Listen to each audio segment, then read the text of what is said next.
உணர்வோடு கூடியிருக்கிற அன்பு உறவுகள், மதிப்புமிக்க ஊடகவியலாளர்கள், இதழியல் தோழர்கள்,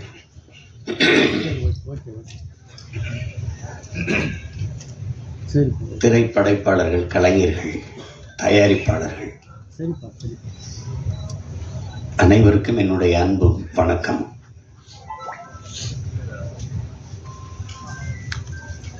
சல்லியர்கள்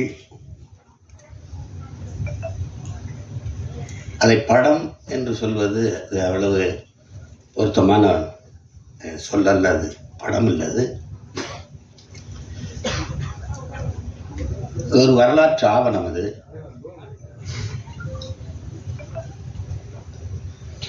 இங்கே பேசிய தம்பி கௌதமன் உட்பட எல்லாருமே குறிப்பிட்டார்கள்.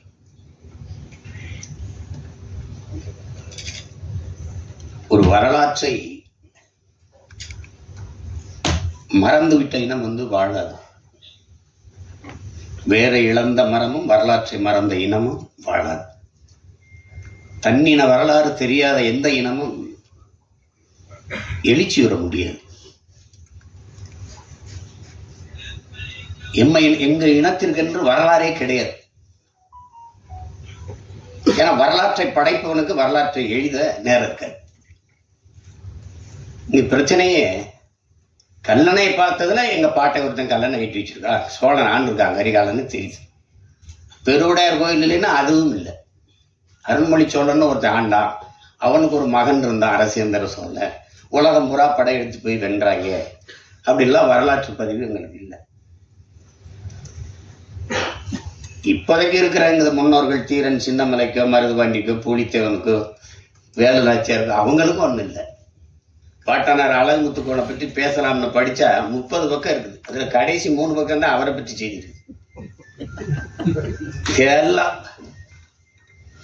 தமிழரின வரலாறு நீங்க இப்படி பார்த்தீங்கன்னா முன்னோர்களுடைய இதை பார்த்துட்டே வரும்போது எதிரிகளால் வீழ்த்தப்பட்டதே கிடையாது. எல்லாம் உடன் பிறந்த ரத்த துரோகங்களை தான் தோக்கடிக்கப்படுது. கடைசி எங்க தலைவர் உட்பட எல்லாமே. நீங்க வேலுநாச்சியாரா அங்க ஒரு துரோகம், மருதுபாண்டியாரா அங்க ஒரு துரோகம், தீரன் சின்னமலையா கூட இருக்கிறவனே செஞ்ச துரோகம், பண்டார வண்டியானா அவனை என் சொந்த ரத்தக்காரனே எங்களுக்கு துரோகம் பண்ணி இப்படி தோத்ததான் எங்களுடைய இந்த படிப்பினை ஏன் தேவைப்படுது அப்படின்னா, அது கற்றறிவை விட பட்டறிவு மேலானதுங்க.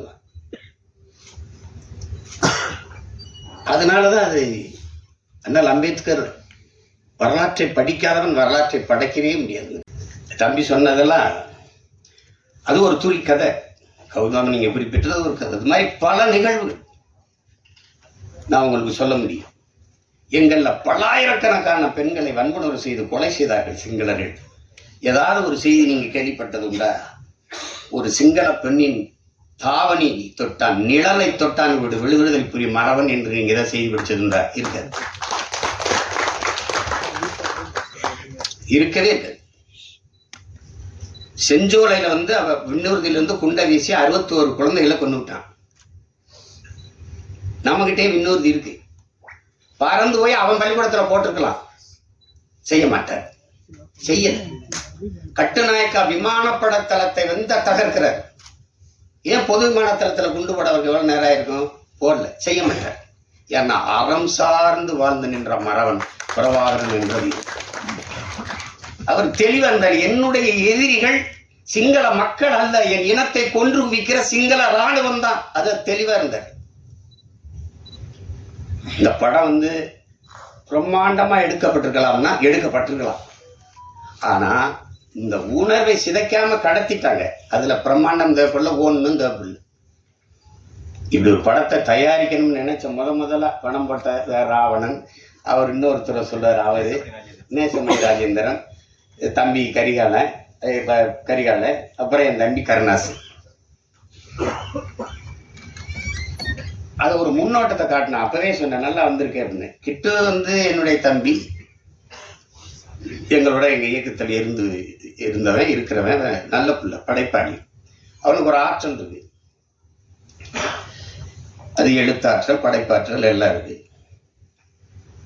படத்துல உரையாடல்கள் அவ்வளவு நேர்த்தியா இருக்கும். காட்சி அமைப்புல எதுவும் பொய் சொல்லிட முடியாது. ஏன்னா வரலாற்று இலக்கியம் பொய் பேசும், புராணங்கள் பொய் பேசும். உருகி சுகம்பரா மாறி திரி எரிந்தால் தீ இட்டால்னு சிலப்பதிகாரம் பாடுது. நான் போய் எங்க வாத்தியார்ட்ட கேட்டேன், வேற மதுரையா? அப்ப மதுரை எரிஞ்சு போய் புதுசா வேற மதுரை வந்துச்சா அப்படின்னு கேட்டேன். அவர் அப்படி இல்லடா இருக்கா, அப்படி இல்லடா, அவளுடைய இதை அந்த துன்பத்தை நினைச்சு மதுரை அந்த மண்ணில் வாழ்ந்த மக்கள் வயிறு எரிந்தார்கள், நெஞ்சு எரிந்தார்கள், அதுதான் அது பற்றி எரிந்தது மதுரைன்னு வருது. அப்படிதான் எழுதுறது, தீப்பிடிச்சு எரிஞ்சிடலடா அப்படின்ற. அது சொல்லும், சுவைபட சொல்வதற்கு சொல்லும். ஆனா வரலாறு எப்பவும் போய் பேசாது, பேசக்கூடாது. அதுதான் இது காட்சியில் கற்பனையில செஞ்சது இல்லை. போர்க்களத்துல உங்களுக்கு தெரியாத இறுதி போர்லாம் எங்களுக்கு மருத்துவமனையில தான் முதல்ல கொண்டு போட்டாங்க. பள்ளிக்கூடங்கள்ல தகர்த்தான், ஊடகங்கள் எல்லாம் உடைச்சு, ஊடகங்கள் எல்லாம் தகர்த்தான்.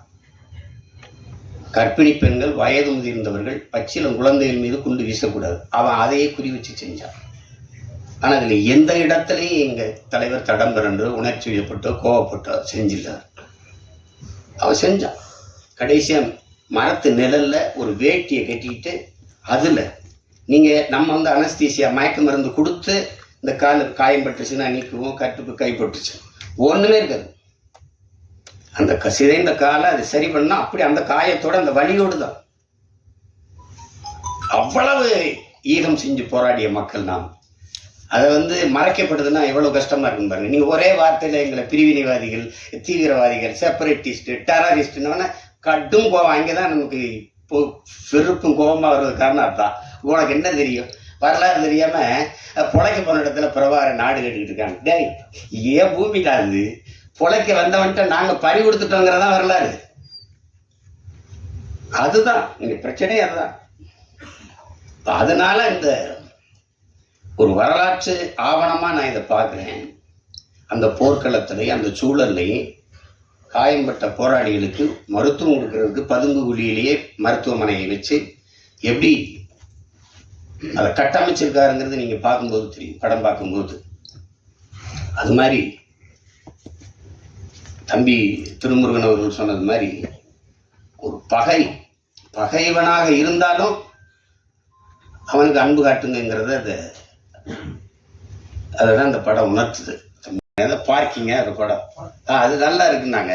அப்ப அந்த படத்தை பார்க்கணும்னு நீங்க என்ன, நாங்க வீட்டை விட்டு வெளியில வர முடியல, 4 நாள் தண்ணிக்குள்ள நடக்கிறோம், அப்புறம் வீட்டு படம் பார்க்கறது.